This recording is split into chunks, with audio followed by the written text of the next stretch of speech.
the presence of high number of refugees has a macroeconomic impact.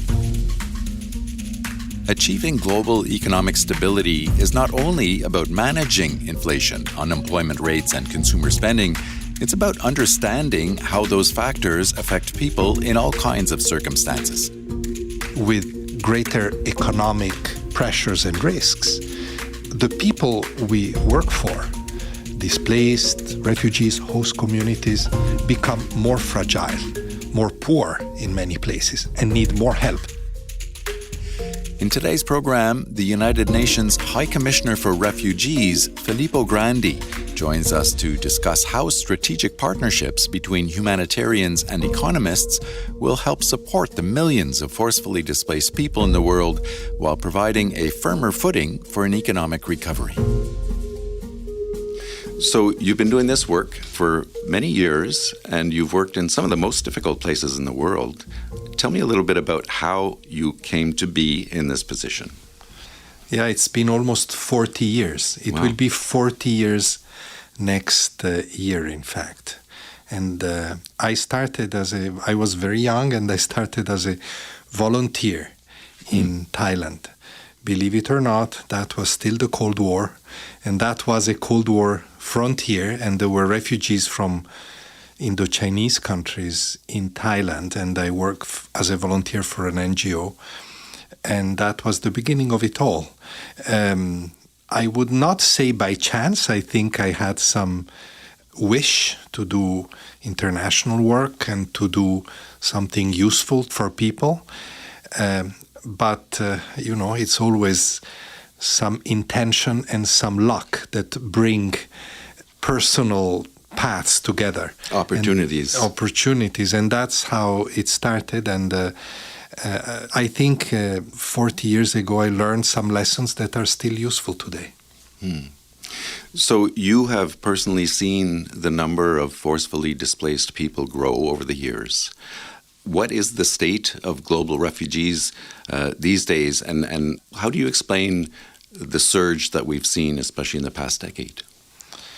The surge is, first of all, very noticeable. Mm-hmm. I have just finished meeting with the IMF board and executive board, and I told them that if I had briefed them 10 years ago, I would have reported an overall global world population of displaced and refugees of about 40 million people, which at that time seemed very large to us. Indeed. It's 103 at the latest official count, and I have unfortunately reasons to believe that it is rising. And this is essentially a combination of causes, but perhaps most significantly, I call this the failure of our contemporary world to make peace. We have become unable to make peace, and the multiplication of conflicts is the largest driver of refugee displacement. Then, of course, this needs to be seen against a broader background of other drivers, economic factors, inequalities, demographics, and climate change. All of this conspires to make population movements increasingly complex. Of course, UNHCR, my organization, has a specific mandate for people to ensure the international protection of people fleeing violence, war, persecution, discrimination in a broad sense. And we are now increasingly involved also with people fleeing for the same reason within their own country. We call them internally displaced. It's very similar, but they don't cross borders. But we have to take into account this extraordinary complexity of migration in today's world. And so with disasters on the rise, I mean, whether they be conflict or climate-related disasters, the demands on your agency, I'm sure, are increasing pretty dramatically. How does UNHCR decide where to focus its attention and its resources on any given day? Of course, our expertise stems from the traditional refugee definition, so we try to make it available where there is plus value, not only in the typical refugee situations, Ukraine being one, people fleeing war, the Russian invasion, but also where the intersection of causes generates population movements for which we can be useful. I'm thinking of in the many places in the world where climate change intersects with conflict, in the Horn of Africa or in the Sahel, parts of Central America, parts of South Asia. So this is where we can be useful both in helping government develop policies to address displacement. We can be helpful in responses. Let's not forget that displacement itself can have a negative impact on nature. Think of deforestation, think of depletion of water resources when you have large population movements. So the intersection climate and conflict is very close, and this is where we can prioritize our work. But you're right in talking about demands. We are an organization that works. We work in 137 countries. We have a workforce of about 20,000 people. We work with many partners, including local, international NGOs, other UN agencies. We have a yearly expenditure in the last couple of years of about $6 billion, almost entirely voluntarily funded, 99.5%. So we have to struggle to find those resources in a world where competition for those resources is very high. Hence, our wish to address this increasing demand through other partnerships, not only those that are strictly humanitarian, but with development actors in particular. And so, as you mentioned, you had a meeting. You're at the IMF today. You had a meeting with the managing director. How common is it for you to be collaborating with international financial institutions? I mean, to what degree do you normally collaborate with financial institutions in terms of how you do your work? It's a growing field of cooperation, I would say.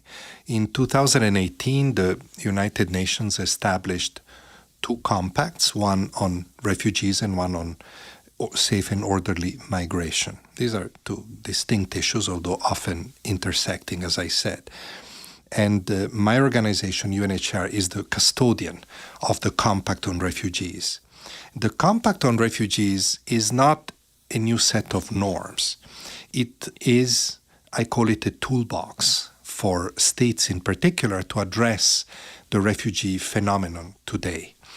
And it proposes that going forward, especially in large refugee situations, the best responses are not simply humanitarian. You will always need food and medicine and shelter and immediate care for people that are fleeing in large numbers. But very soon, you will have to think about medium and longer term needs, education, for example, proper health care, livelihoods.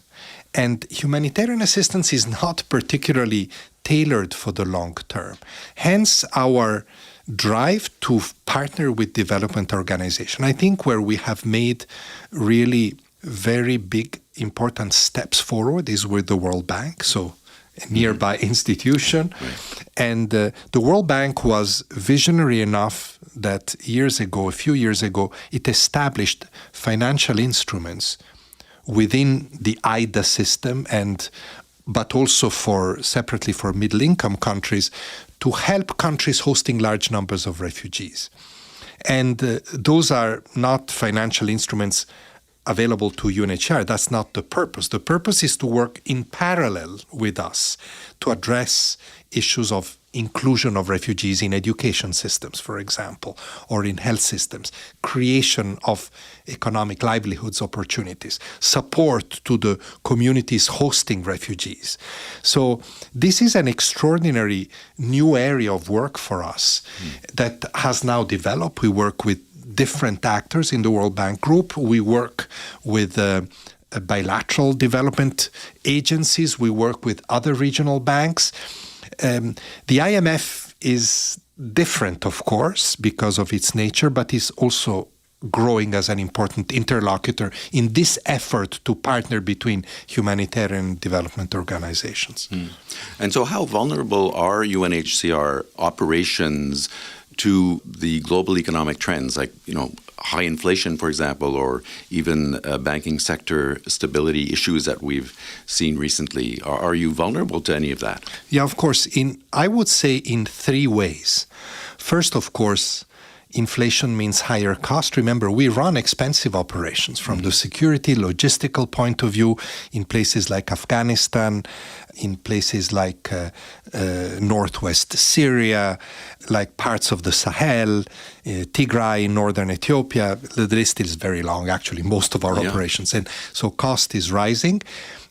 Humanitarian budgets are increasingly under pressure, although actually humanitarian aid has been growing globally, not just for us, year after year. That growth has not matched, unfortunately, the growth of needs. And part of it is the pressure that these budgets are under. And that's a second factor. The third and most important factor, and this is where we need the IMF, is that in the situation you described, with greater economic pressures and risks, the people we work for, displaced, refugees, host communities, become more fragile, more poor in many places, and need more help. So you have two counter trends, right? Resources are more difficult, operations are more costly, and the people need more help in reality, not just because they are more in numbers, but because they are more poor.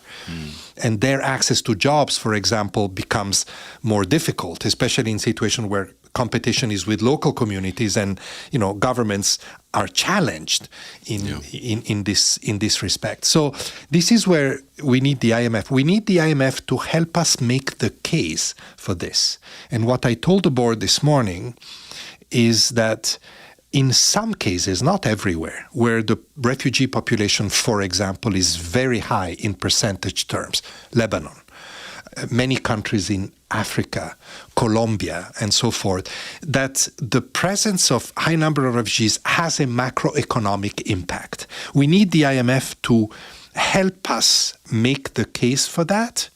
We need the IMF to factor it in its own planning for support to fragile countries in particular, and also, if I may say, to help us make the case that even under duress in economic terms, including refugees as opposed to excluding them is an economically sound argument.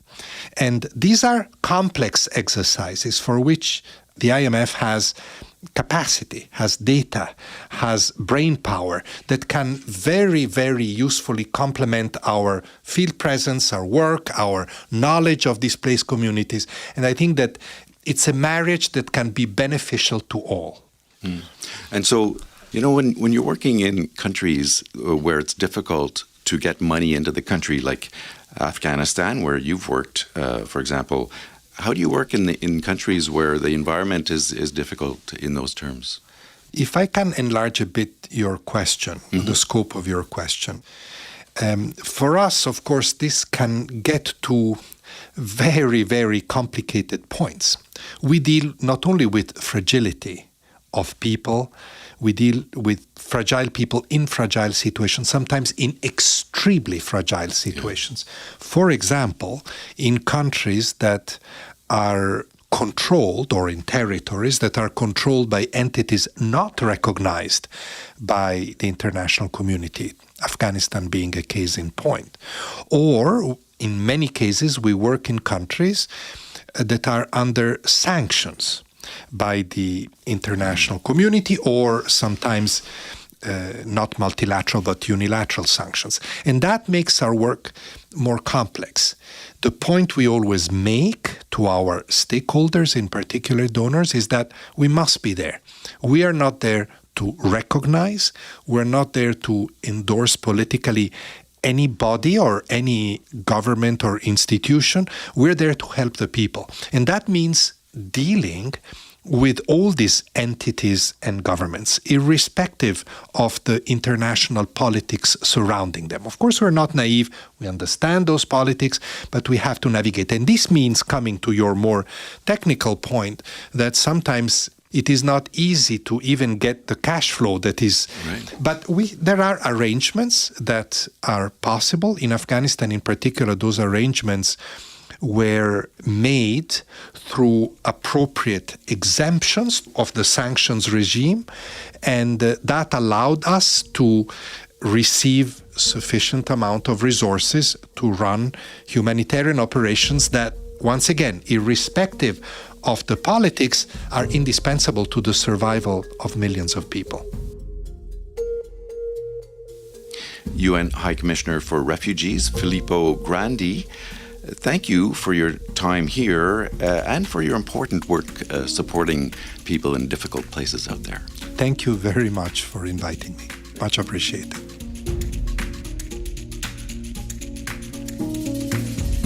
Again, that was United Nations High Commissioner for Refugees, Filippo Grandi, talking about how strategic partnerships between humanitarians and financial institutions will help better support the world's growing number of forcefully displaced. Go to imf.org to find out more about the IMF's work in fragile and conflict-affected states. And look for more IMF podcasts on Apple Podcasts or wherever you listen. You can also follow us on Twitter @IMF_podcast. I'm Bruce Edwards. Thanks for listening.